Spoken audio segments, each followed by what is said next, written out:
I lay me down to sleep, I pray the Lord that I wake again. I wake again, I pray the Lord that I now I lay me down to sleep, I pray the Lord that I wake again. I wake again, I pray the Lord that I wake again.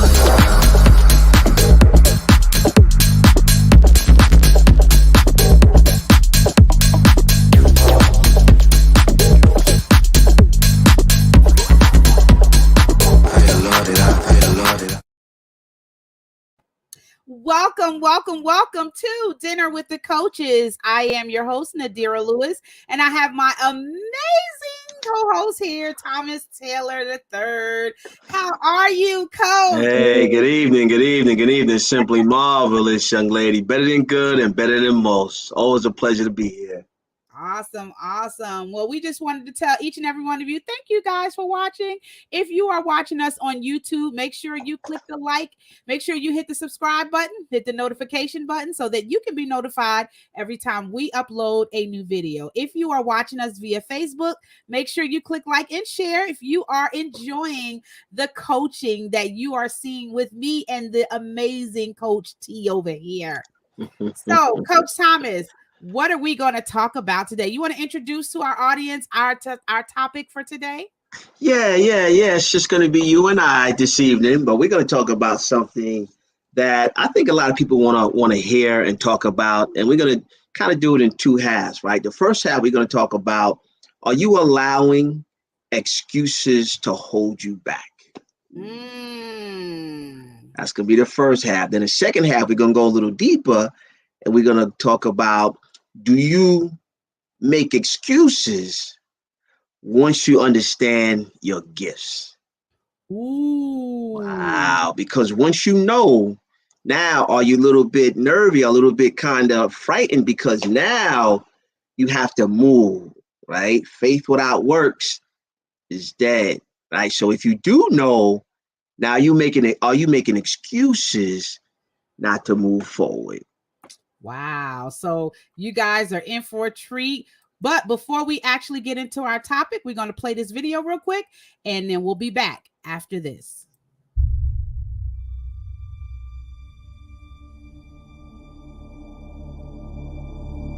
Long before the beginning of all other beginnings, God is. In a burst of creative activity, God creates the world and everything in it.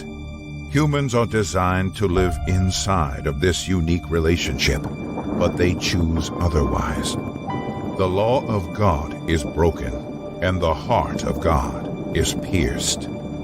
But the story isn't over. In the fullness of time, God gives his Son, born of a woman, born under the law. Jesus comes to seek and save those who are lost. Wounded for our transgressions, crushed for our iniquities. On the cross, God is in Christ, reconciling the world to himself. And with a loud cry, Jesus breathes his last. But the story isn't over. On the morning of the third day, the power of the living God erupts, breaking through death with the moment that will define all other moments. Perched at the edge of heaven, the angels stand in awe as one of their own rolls away the stone that's guarding the body of Jesus. As if anything can guard Jesus. He walks out of the tomb alive. He is victorious. He is conquering death and rendering the grave unnecessary. He is living and moving and breathing as only the risen Son of God can. But the story isn't over. We are, every one of us, searching and hoping and longing for life. It's a desire that's been deposited into our souls by the very same God who spoke it all into existence. And it's this exact life that the resurrection of Jesus invites us into. So bring your hopes, your regrets, your successes, and your failures. Bring your doubts, your joys, your fears, and your dreams. Be resolute and unwilling to settle for anything less than the abundant life of the risen King. Because truly, if the story isn't over, then what happens next might just change everything.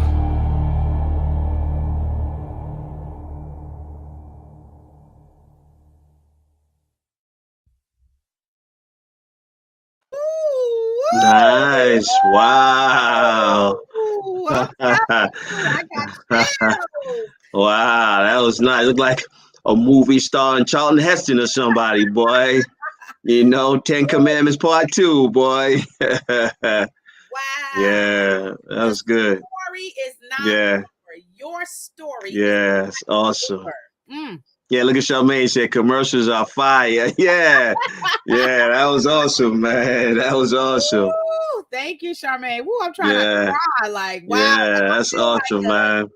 I feel like Yeah. there's a fire lit up, and it's so befitting for the title today. Yeah, What we're yeah. talking about.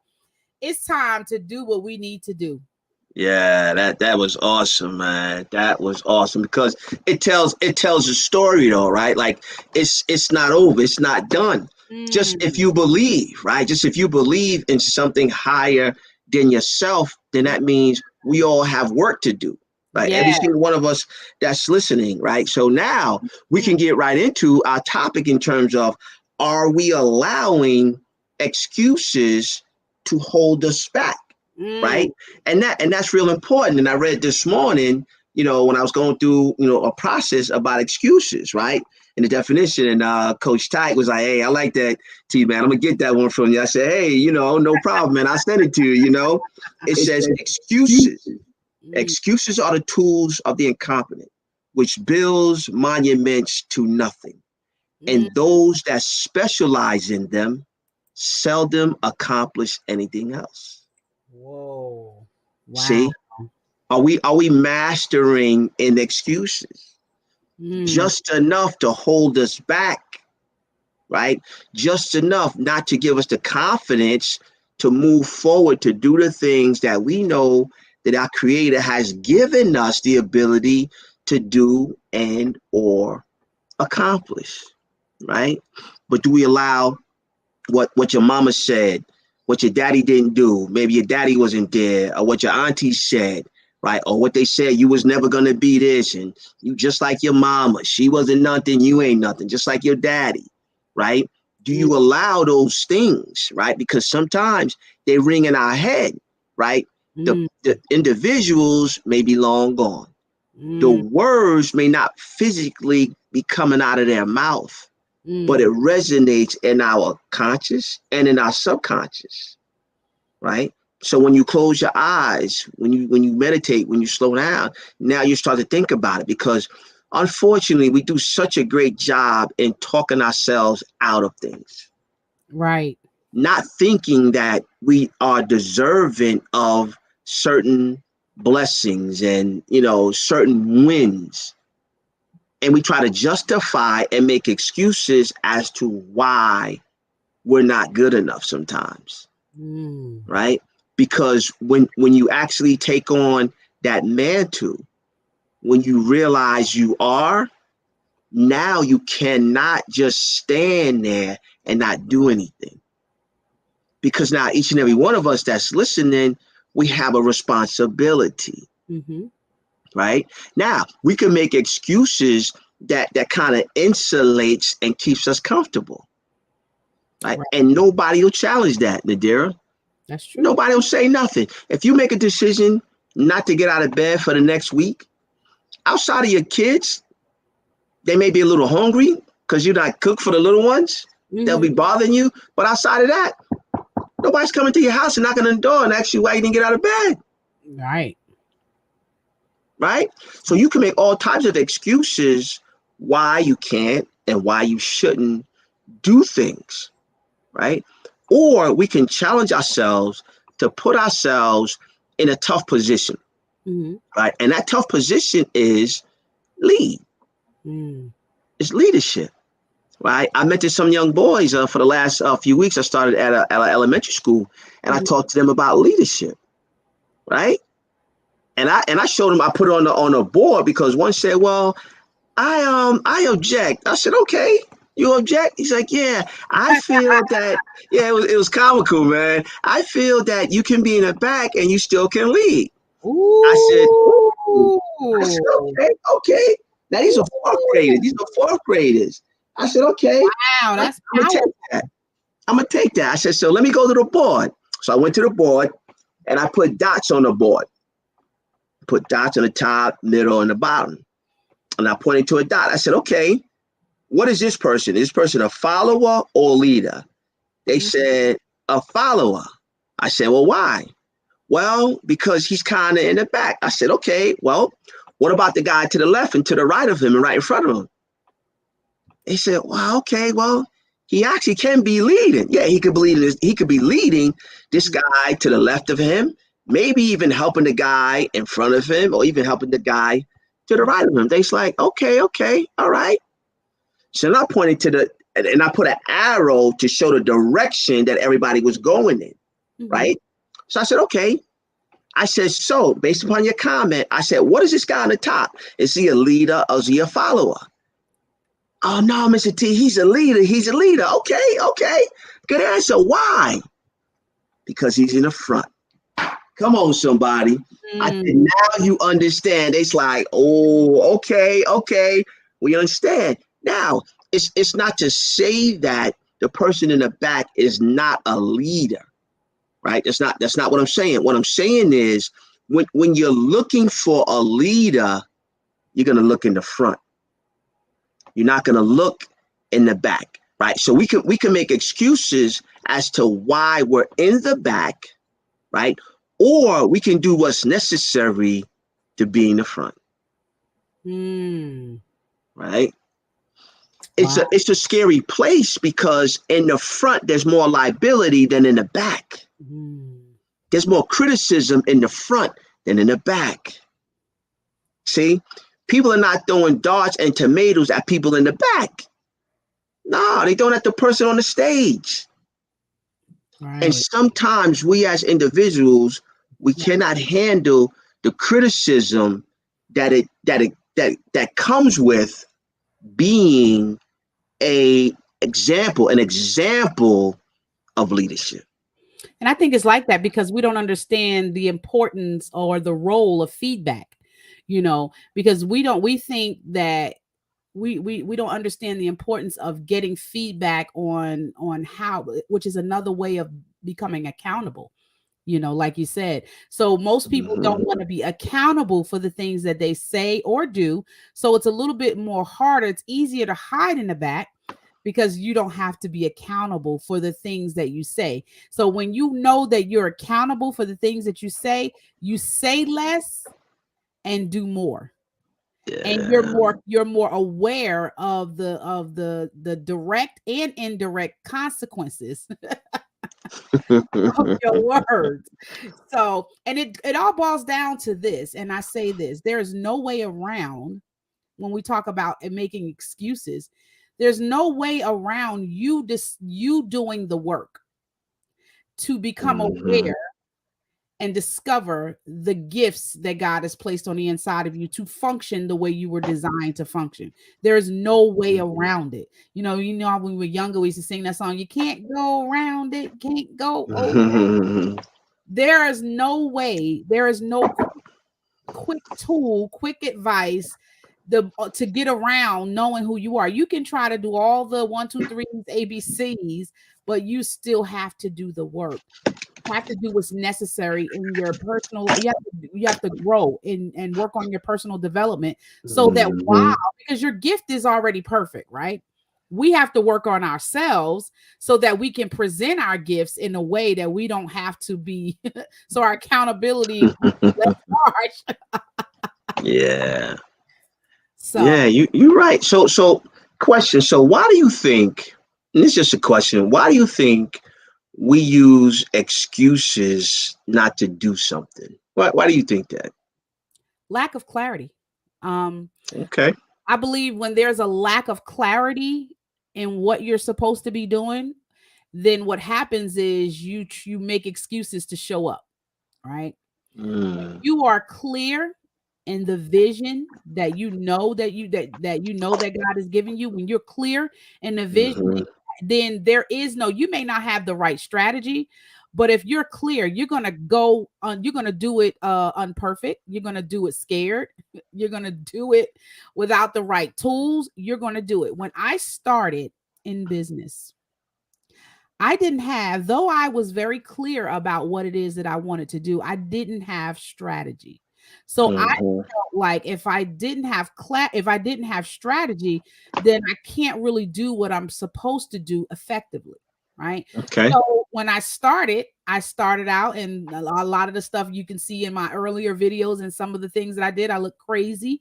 Sometimes, sometimes my video went out sometimes for 10 minutes at a time. I Mhm. stumbled over my words because I didn't feel like I communicated my thought process properly because I didn't take the time to slow down, right? Mhm. I was clear about what I needed to do. And a lot of it too was fear. When you're fearful, Okay.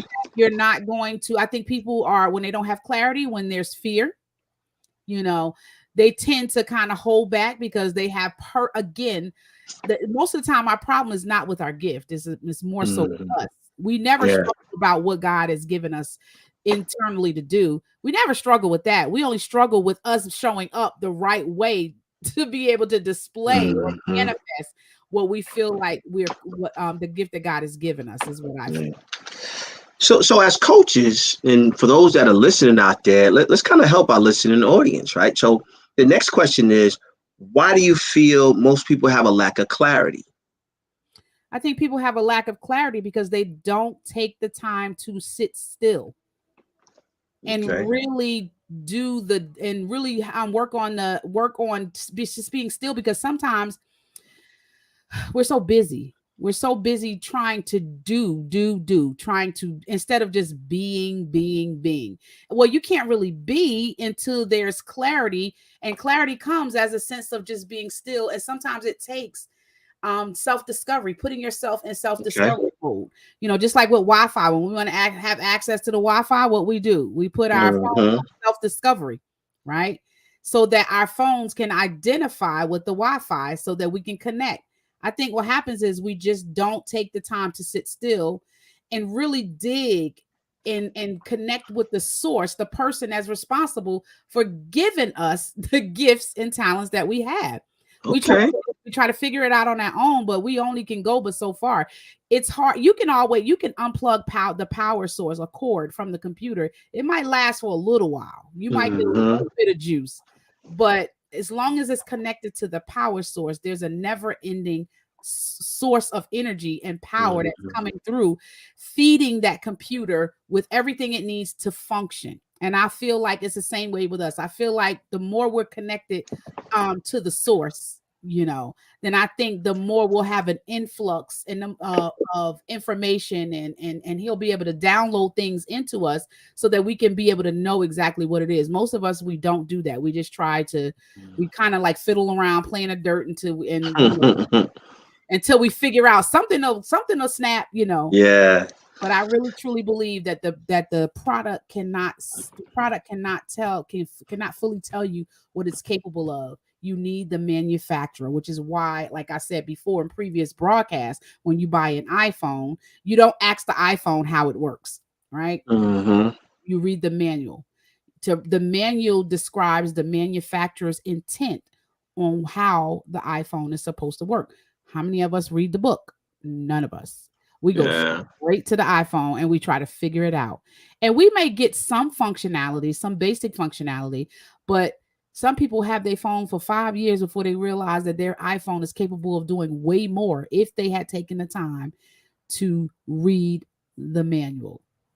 Yeah. Now that's a good point, right? So for the last 5 minutes or so, as coaches, here's one formula I would give a client is go to their manufacturer, right? Go to their creator and look at the book that he utilized and he gave us as a blueprint to help us with clarity.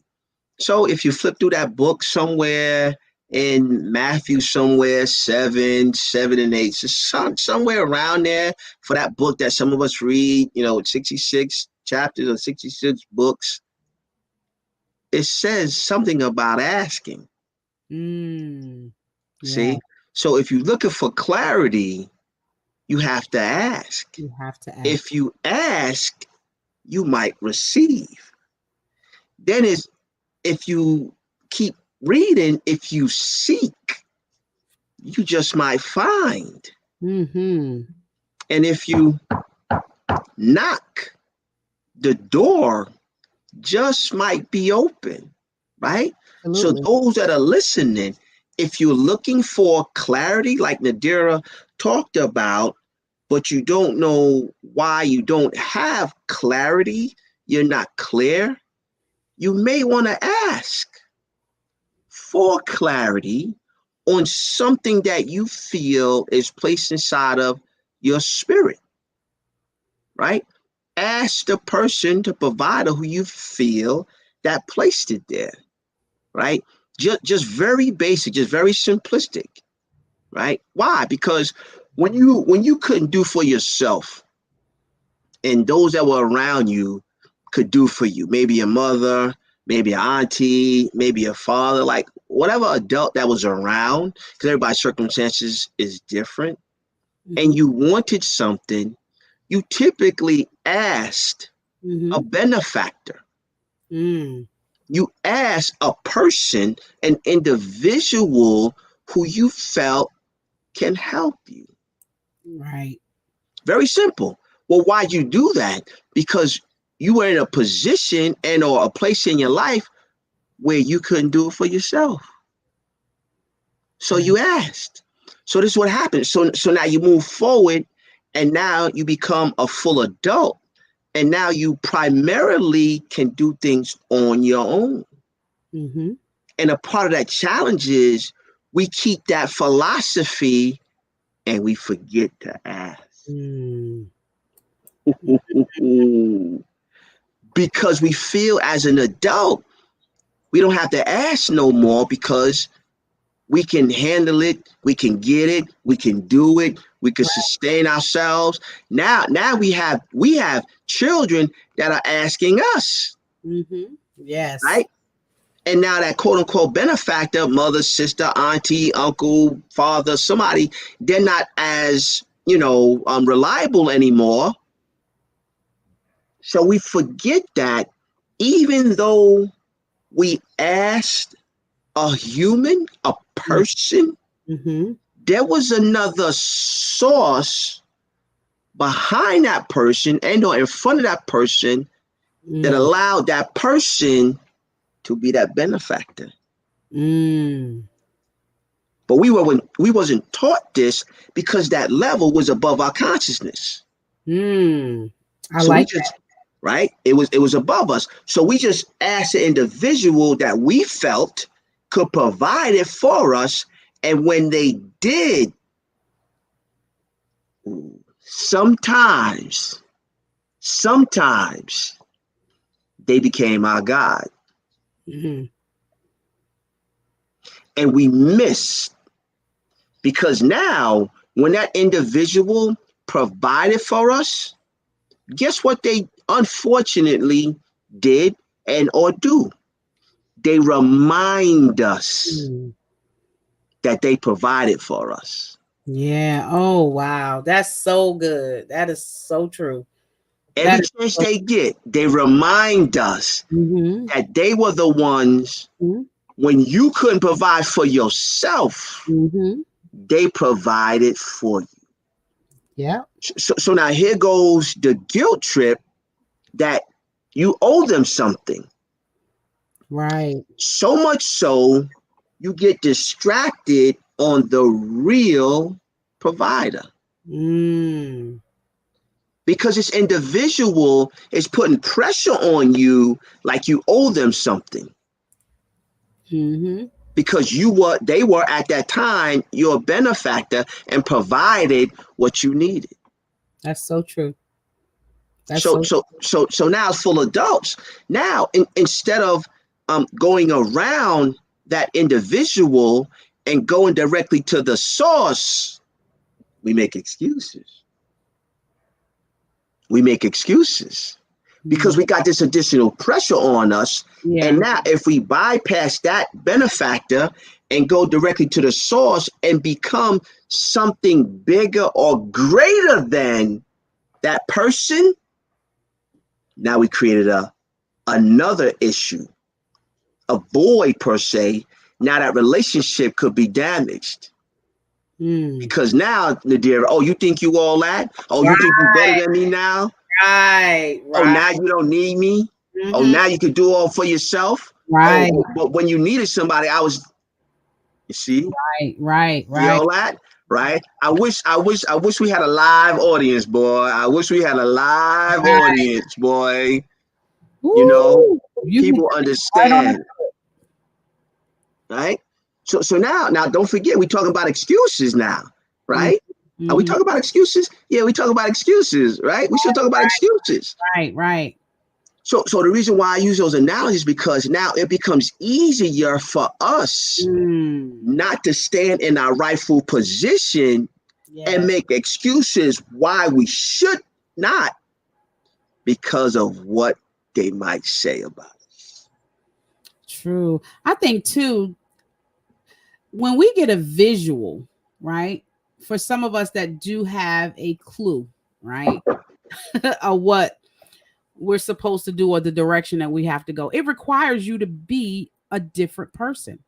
Sometimes people are afraid of the work that's going to be involved in becoming that person. So they see where, and that's why I did a commercial one time and I said, do you struggle sometimes with who you are now versus who you know you ought to be? Right. Yeah. And so sometimes people are afraid of what do I have to do to become the person, because in the reality is you do have to become a different person to fulfill that area in your life. There's no area of growth in our life that doesn't require us to be a different person. Right. And sometimes people, and we all know that in order to become a different person because of experience is a great teacher. Right. We also know that sometimes things have to happen. Sometimes trials come, right, to shape and mold us into the person that we need to be in order to be able to function at the level that we need to be. So sometimes people are nervous of that because they're like, yeah, you know, I've been this, I know what I see where I need to be, but woo, that looks like a lot of work. Like I'm gonna have to give up. I'm gonna have to sacrifice. That means I'm gonna have to stop watching TV all day long. That means I'm gonna have to start reading some books. That means I'm gonna change my circle. They're afraid of what they're going to lose as a result of becoming the person that they need to be, because they are attached to where they are now and not realizing that if you're not growing, stagnation could be a firm signal for regression. Yeah. Wow. Ooh. Yeah. Wow. That's deep, boy. Yeah, I think we need to go to commercial break after that one, man, and come back and dig on that one, chew on that one a little bit more as we get into our next title, boy. Woo! We can do this all night long, boy. All night long. Yes. Well, we're going to be right back. We're going to take a quick commercial. And after this, we're going to continue with our subject on, are you allowing excuses to hold you back? We'll be right back after this. If you need a coach and you need clarity, strategy, or mindset and execution, get coaching from a team of experts. Make sure you send us a message in our inbox at the @ Dinner with the Coaches. Make sure you also click share and subscribe if you are watching us on YouTube or Facebook.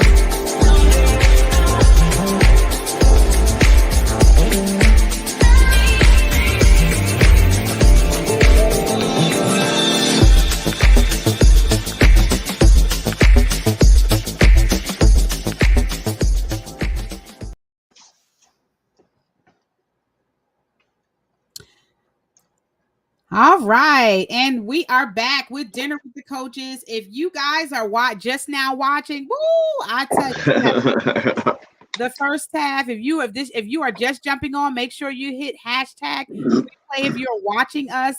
If you are watching this after the broadcast, we'd love to hear your feedback and your comments. And we would also love to know where you are watching from. So if you are watching from different areas around the world, make sure you put in the comment section where you're watching from. And if you need a coach, make sure you send a message to Thomas and I at the @handle at Dinner with Coaches, and we'll love to help you develop clarity, strategy, and execution on whatever it is that God has called you to do. Thomas? Hey, boy, that was a live commercial right there, boy. Live commercial. Right on the spot. Live commercial, ladies and gentlemen. Yeah, so based upon your last comment, we kind of going to get a little bit deep in the last 20 minutes here, and we're going to talk about, do you make excuses, right? So, you know, for myself, one of the main topics that I talked about and I'm talking about this year is your gifts versus your skills, right? So every time I have that conversation, it sparks up a lot of dialogue because nobody's really talking about that, right? So that's kind of my theme for the year, is really helping people understand that those two are diametrically opposed. So in the vein of excuses, do you make excuses once you know and once you're clear and once you understand what your gifts are? What your actual gifts are, not your skills, right? Because we lean more into our skills. But now, once you understand what it is that's been burning inside of you, that's been tapping on you in your quiet time and in your meditation, once you know and identify and understand what that is, are you making excuses not to move forward, Nadira? What's your thought process on that? I know. Take your time. That's a deep one. I think sometimes people may do it and don't realize that they do it. I did a Make video. excuses. Yes. And I say that because I did a video about a month ago and I said, are you prepping or are you using the excuse for preparation? Is it preparation or procrastination? Yeah. And I talked about how there are sometimes we know what it is that we're supposed to do, and we just have that time frame where we need to prepare, right? And so we go through that season of preparation. But then there are some of us who know we should be doing and walking out. We already have everything that we need. I mean, we have the information, we have the strategy, we have the coaching, but we don't do it, and we use preparation as an excuse not to execute. Yeah. So I think that once we realize that done is better than perfect, you know, or when perfect never gets done. Where perfect never gets done. It's always the start that stops people, because we live in a society where, especially in social media, where video and lights, camera, action, everything is beautiful, highlight, the lighting is beautiful. But when we feel like we can't perform at the level that we see ourselves at, we make excuses for not starting. When you gotta start, that's the hardest part. Once you get started, you get better as you go. So yes, I think that sometimes we do know, we have an idea, we have all the help and strategy, the clarity, we just don't execute because of the fear of not being able to see ourselves as we know we could be. Yeah, that makes complete sense, and I was talking to a friend of mine, and we talked about the difference between being busy and being productive. Being productive. And being productive, right? Two separate things, right? And I kind of, sometimes find myself busy and less productive as I need to be. So as coaches, right, we just want to help those that are listening. If you're kind of struggling in that area in terms of, or you feel that what your gifts are, but you just have not made a decision to actually execute, we challenge you to feel the fear, because that's kind of really what's holding you back, right? feel the fear, and like they say, and do it anyway. Right. So I use myself as an example, and I'm an open book, and got challenged my coach about a year or so ago, myself and the community, to go live, right? To do the things that we say we are, right? If you're a coach, if you're a speaker, if you're a real estate agent, like just whatever you say you are, do people know that that's what you do? So he challenged us to go live, right? So most of us took the challenge, right? But during the process, just about, the majority of everybody did it one time, maybe twice, and then they stopped. Well, I just kept going. A year later, I'm still going. Year and almost a half, I'm still going. Have a community. But what happened inside of that, though, the more I did it, the better I got, right? The more people start to tune in, the more people start to watch. Now, was it fearful? Yeah, in the beginning, right? So much so now my wife is doing Facebook Live, and we did one together last week. You know what I mean? Yeah. Like she was nervous, she was fearful, but I told her, I said, this will be the worst you'll ever be. She's like, what'd you say? I said, yeah, you won't be this worse never again. She just started laughing, man. Yeah, because you'll always get better. And as coaches, we want to encourage individuals that's listening. We understand where you are. Yes. We understand that you might be a little bit afraid. You might be fearful. Right? And that's okay. Like that doesn't mean that you can't do it. That doesn't mean that, you won't do it. Now, will people have something to say about it? Of course, because that's what people do, right? But don't let that be the barrier that stops you, right? We're just encouraging you, right, not to utilize that as an excuse not to do it, though. Right. See? Because once you know what it is, now you really are responsible to move in it. And we promise you'll grow, right? The more you do it, the more you grow, and you'll learn, right? And it's okay, right? It's okay to learn, and it's okay to grow. But you'll look back 2 years from now, and you'll see yourself in a whole different place. And now the last thing, and then you could jump in, Nadira, is if you really believe that you have that particular gift, this is the challenge, ladies and gentlemen, those that are listening. And I said this to a friend before, and I'm gonna use this analogy. If you listen to the weatherman, and the weatherman said that it was gonna rain tomorrow, Nadira, but you had an appointment to go on, right? You just did your hair's all nice, you all looking pretty, and you left the house. You didn't take an umbrella, okay? And you got outside, and you was a little bit upset, but you didn't take an umbrella though. Right? So now the question is, did you believe the weatherman? If you believe the weatherman, you would have prepared for rain.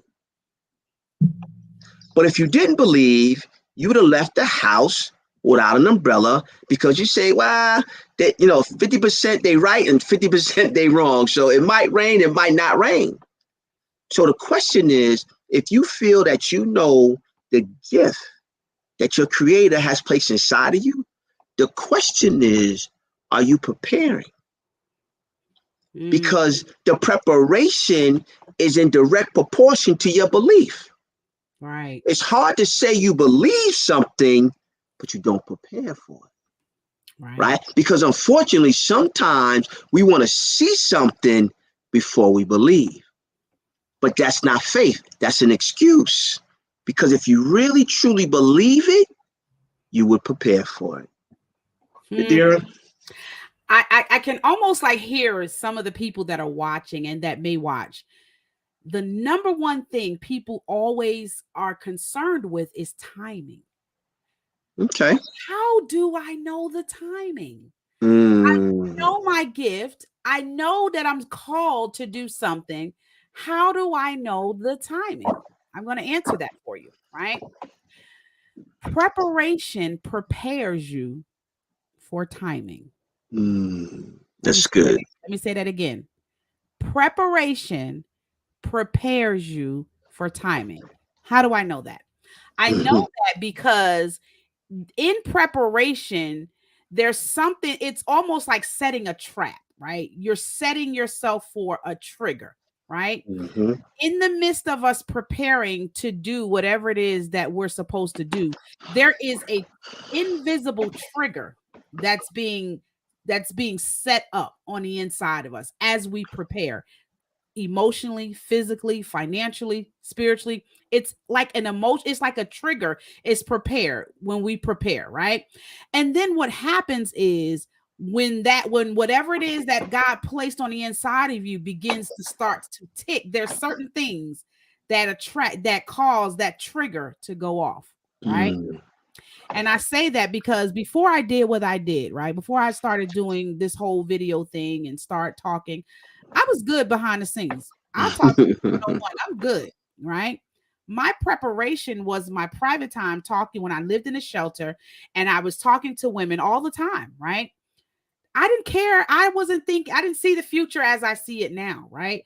All I saw was I'm just trying to get through the moment, not realizing it was preparation for where I was going to be. I was taking wisdom and I was gaining wisdom from the experiences that I was getting. I was preparing as I was sharing my experiences and helping them extract wisdom nuggets and turning them into life lessons for other people. Not even realize it. My preparation, it caused me to get to a point where one day I just stood up and I was just like, I turned on the camera one day. And I remember I was talking about, and I didn't even know I was going to be planning on doing this, right? And I was talking about grief. Something triggered me to jump online because of the preparation. That internal trigger, something got in the trap. Yep. Come on. Trapped on the inside of me and caused and triggered me, right? To respond to a particular need, emotion, or dysfunction or whatever. I got on a video and I remember I was sitting at my desk and I just got on and I said, I just want to talk to you. And I started to look in the camera and I started to talk to everybody who was dealing with or may have been dealing with what I was dealing with at the time, which was grief. When I got online, all of these people showed up, viewers, and I was like, whoa, everybody showed up because in preparation, I knew that I was prepping for something. I just didn't know for what, right? I started to share my experiences. I started to share the process of what I was going through, and it triggered something on the inside of me. And I said, you know what? I'm going to do this again. And I started to prepare myself offline because I realized that whether I'm talking to one person, 10 people, I didn't care about how many people were watching because I felt like if I had the faithful one, I felt like it was good. I never really got caught up on numbers on how many people were watching and how many. I just knew if one person logged on to hear, that was good enough for me because that was evidence that what I was saying was resonating with someone. Now, your gift may not be speaking. Your gift may be teaching. Your gift may be just walking in love. Your gift may be helping somebody, right? All of us are given different gifts according to the grace of God that's given to us.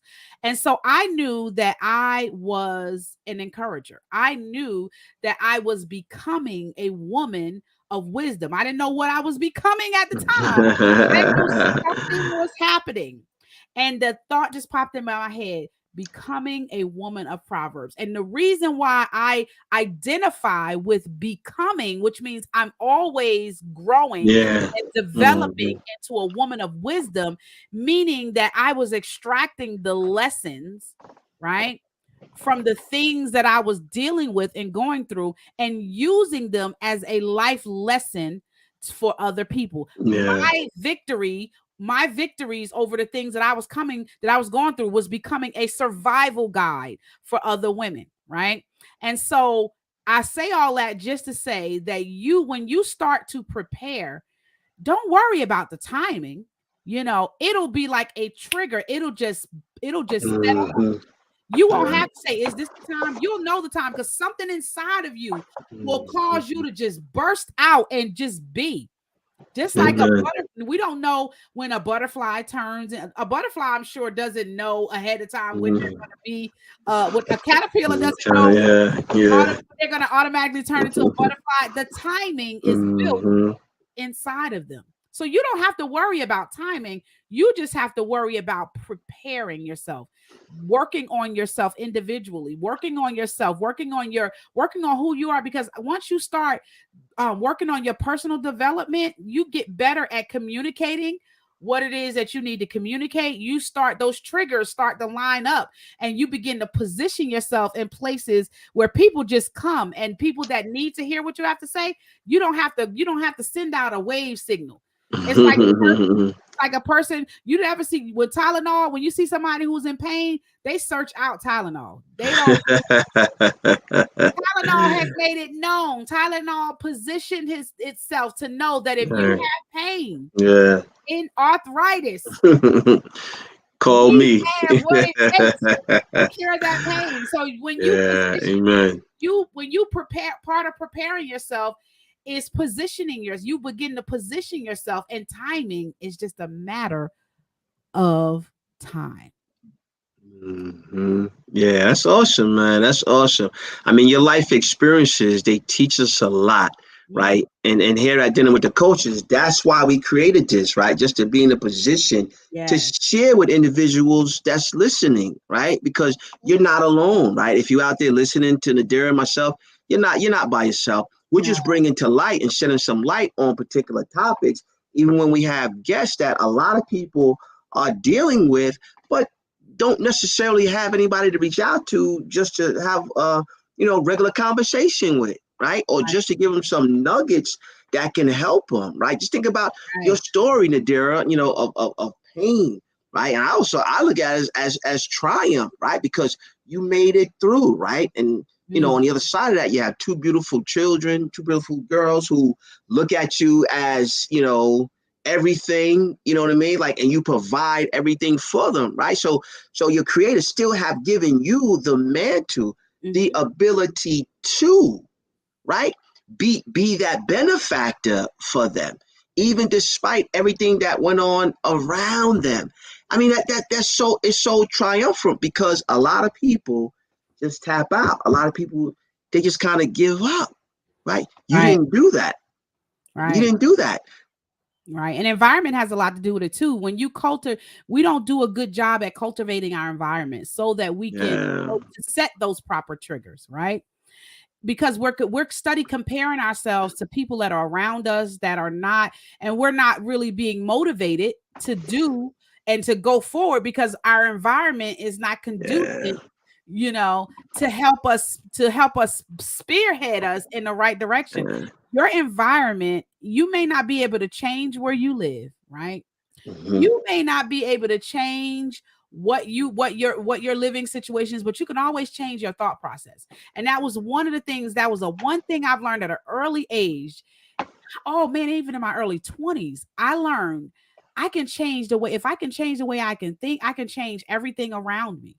So I started to be very intentional about my environments. I lived in New Jersey, Thomas. I was a 21-year-old mother of two. Wow. And I remember saying, I need a change. And I'm not going to just declare a change. I'm going to make the change. I moved 2,000 miles away as a 21-year-old who didn't have no money, who got on a plane and I'm not suggesting that you do that. My faith was there, right? And I was led by God to do that. I knew at 21 years old that I needed to get in an environment that was going to be conducive to my growth, because I knew if I wanted something different, I had to do something different. It's a saying that said, there's a saying that said it's insanity to think that that you can be, that you're going to want something to change. I may not be saying exactly right, but you get the picture. Yeah. Doing the same thing over and over and expecting it to change. Yeah, amen. Change. I knew I had to be in a different environment in order to grow into the person that I saw myself becoming, right? And so to me, taking chances was my adrenaline rush. Like, I loved to take chances. I was a woman. I didn't even know it was faith at that time. I just knew that I wanted something different. I knew it was possible based on what I believed, and I acted on it. I moved 2,000 miles away. You was out. You was gone. Out with a 7-month-old baby and a 4-year-old daughter. I moved 2,000 miles away to start a new life, just to expose myself and my children to a different lifestyle, right? And when I did that, it set the precedence of how I thought afterwards. So nothing was impossible. So it was like, that's all I needed to do is just act on what it is that I wanted to do. And that became my mindset. I think I started to become a worrier and started to stress when I started to realize my limitations. When I saw my limitations and my environment was no longer conducive. I started to succumb to the internal fears of what if, well, you can't do this, well, you're only this age and you're a single mom and you don't have this much money and you this. And I started to think about all these things. I started allowing my environment. Product of your environment, man. Amen. And I remember my daughter said to me one time, she said, Mom, I remember you had crazy faith. What happened? I said, life. I got too comfortable with I've allowed my environment to become conducive to, and it's like, and I started to just succumb to my environment. And then one day, it's like, I don't know, it's just like a light bulb hit me one day. And I said, you know what? I looked at my family and I seen all of my immediate family move to Florida. And I thought, what if I wouldn't have made that step? I look at all of the things that has happened as a result of me making a move. Okay.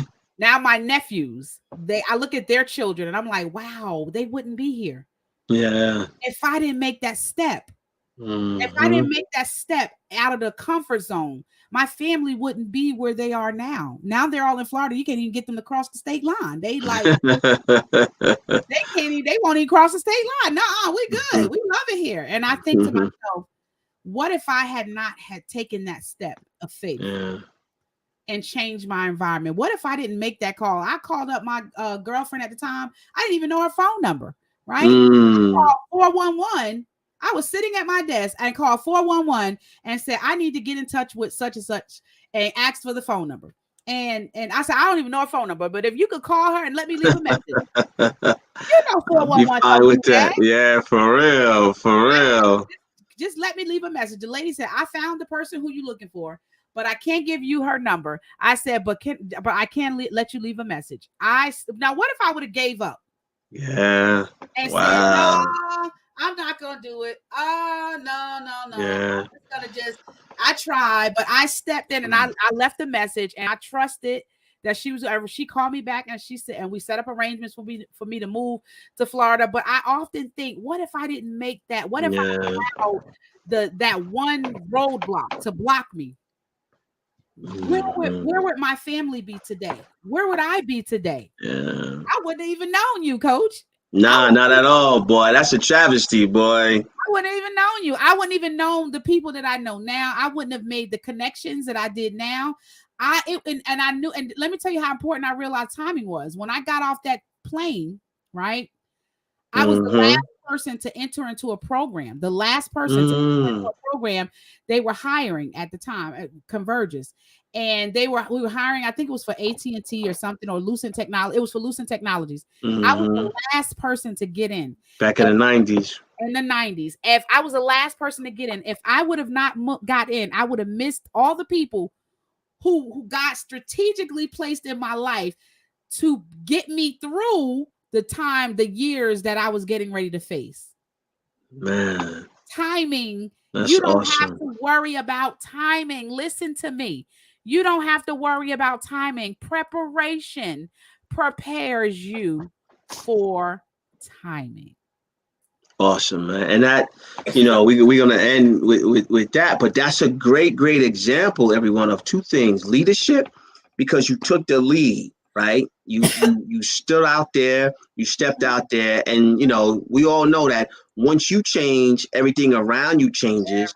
And guess what? You didn't make excuses, because I'm sure you had a whole list that you could have pulled from if you wanted to make an excuse to do it, not to go, right? You didn't make excuses. You know what I mean? You took ownership, you took leadership, and now look at you now. I mean, it's a whole new world for you, a whole new world. Right. And I wanted to give up. I remember when I got that plane ticket, I remember saying the check that I was using to buy my ticket bounced 30 minutes before my flight. And I thought I was going to, the money that I was going to have. And I knew that I had 2 hours to get to the airport, Thomas. 2 hours. Wow. I had to go to New York City to cash this check. Right. And I had to catch the path to New York City. Know all about it. Know all about it. I had to go to New York to cash this check so that I can have money to get on the plane, because I already bought my tickets, right? And I was terrified that I was going to miss my plane. I felt like it was going to be a destiny move. I knew it in my gut. And I remember I panicked and I said, I've got to get this check cashed because I'm leaving in 2 hours. I went there they wouldn't cash a check for, back then it was a lot harder to cash checks from third party checks. It was a lot harder. Yeah. So I came back from New York, and I remember saying, I'm just going to go. I had $10 in my pocket. That's all I had. And I had $10 and 10 diapers for my 7 months. $10 and 10 diapers. And I remember my family saying, my aunt was asking me, are you sure? Do you have enough money saved up? I knew that I was following the obedience and the leading of God. I just didn't know how to communicate that. And I was like, I'm straight. And I went to Florida. Nobody knew how much money I had. I never said anything. I didn't say it. I didn't say I had $10 and 10 diapers, but God carried me through until I got to where I needed to be, where the favor was. All I needed to do was get there. Yeah, show up. Just show up. Yeah, he do the rest. Just show up. He will do the rest. Wow. Well, ladies and gentlemen, as you can see, we could go on and on, but we at the top of the hour. We at the top of the hour, just like that. You know what I mean? It was great. Awesome, man. I hope everybody enjoyed it. Definitely. That was good. Definitely. Well, guys, it's been amazing. Thank you guys for watching. Make sure that you join our Facebook group, Dinner with the Coaches, if you haven't done so already. And Thomas and I, we have some amazing things that we're planning in that group, and we'd love for you to be a part of it. If you are watching us for the first time, send us a message and let us know how much Dinner with the Coaches has helped you. If you would like to be a guest on Dinner with the Coaches, make sure you send us an inbox at the @handle Dinner with the Coaches, and we'll see you on the next time. Thanks, guys, for watching. Have an amazing evening. I lay me down to sleep. I pray the Lord that I wake again. I wake again. I pray the Lord that I lay me down to sleep. I pray the Lord that I wake again. I wake again. I pray the Lord that I wake.